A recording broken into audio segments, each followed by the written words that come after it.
আসসালামু আলাইকুম, সবাই কেমন আছেন? আশা রাখি সবাই অনেক বেশি ভালো আছেন। আমরা আমাদের আগের ক্লাসে অ্যাডজেক্টিভ নিয়ে আলোচনা করেছিলাম। আজকে আমরা আলোচনা করব ভার্ব নিয়ে। আচ্ছা চলেন তাহলে শুরু করা যাক। ভার্ব, ভার্ব কাকে বলে?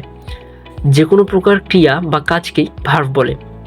যেমন আমি কিছু উদাহরণ দিয়ে যদি বলি, আই গো টু স্কুল, মানে কি আমি স্কুলে যাচ্ছি। এই যে যাচ্ছি, এটা কিন্তু কি ভার্ব, অর্থাৎ কাজ প্রকাশ করছে। যেটাই কাজ প্রকাশ করবে সেটাই হচ্ছে ভার্ব। আবার আমি যদি বলি যে আই ইট রাইস, এই যে আমি ভাত খাচ্ছি, এটাও কিন্তু কি কাজ প্রকাশ করছে, তাহলে এটাও কিন্তু ভার্ব। এই যেখানে ইট, ইট হচ্ছে ভার্ব। ঠিক আছে। আচ্ছা, ভার্বকে প্রধানত দুই ভাগে ভাগ করা যায়। কি ফাইনাইট ভার্ব এবং নন ফাইনাইট ভার্ব।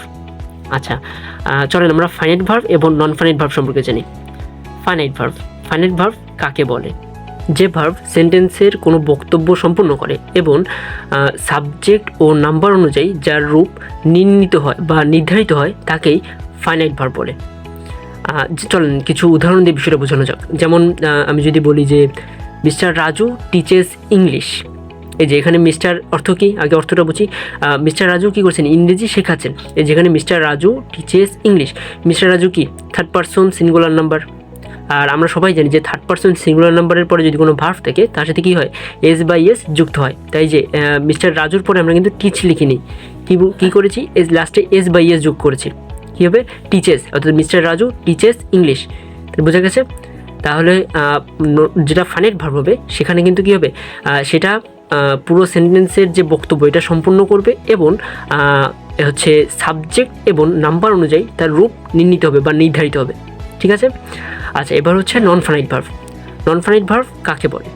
যারাই ফাইনাইট ভার্বটাকে খুব ভালো করে বুঝতে পেরেছেন, আমার মনে হয় যে তাদের নন ফাইনাইট ভার্বটাও বুঝতে খুব বেশি অসুবিধা হবে না, কারণ ফাইনাইট ভার্বের ঠিক বিপরীত দিকটাই হচ্ছে কি নন ফাইনাইট ভার্ব। ঠিক আছে।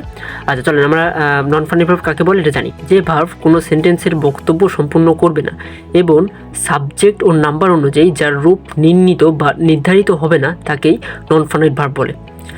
চলেন আমি কিছু উদাহরণ দিয়ে বলি। যেমন বলতে পারি শিলা কেম হোম ওয়াকিং, অর্থাৎ কি শিলা বাসায় আসলো হেঁটে। আচ্ছা, এখান থেকে আমি যদি শিলাটা উঠাই দিই, অর্থাৎ এই যে শিলা, শিলা শব্দটা উঠে দিই, যদি আমি এখানে শি বলি, শি কেম হোম, এখানে ওয়াকিং কি বদলাবে? বদলাবে না। তো এই যে ওয়াকিং শব্দটা হচ্ছে নন ফাইনাইট ভার্ব। বোঝা গেল? আচ্ছা আমি আরেকটা বিষয় বলতে ভুলে গেছি, সেটা হচ্ছে যে ফাইনাইট ভার্ব আর নন ফাইনাইট ভার্বের মধ্যে আরেকটা বৈশিষ্ট্য আছে। সেটা হচ্ছে ফাইনাইট ভার্বের বৈশিষ্ট্য হচ্ছে এখানে সাবজেক্ট, টেন্স, পার্সন এগুলো থাকবে, কিন্তু নন ফাইনাইট ভার্বের মধ্যে সাবজেক্ট, টেন্স, পার্সন এগুলো কিন্তু থাকবে না। ঠিক আছে। আচ্ছা, আমরা আজকে ফাইনাইট ভার্ব এবং নন ফাইনাইট ভার্ব সম্পর্কে জানলাম। আমরা আমাদের পরবর্তী ক্লাসে ফাইনাইট ভার্ব সম্পর্কে আরও বিস্তারিত জানবো।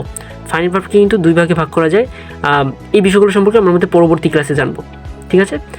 আজকে এ পর্যন্তই। সকলে সুস্থ থাকবেন, ভালো থাকবেন। সকলকে ধন্যবাদ। আসসালামু আলাইকুম।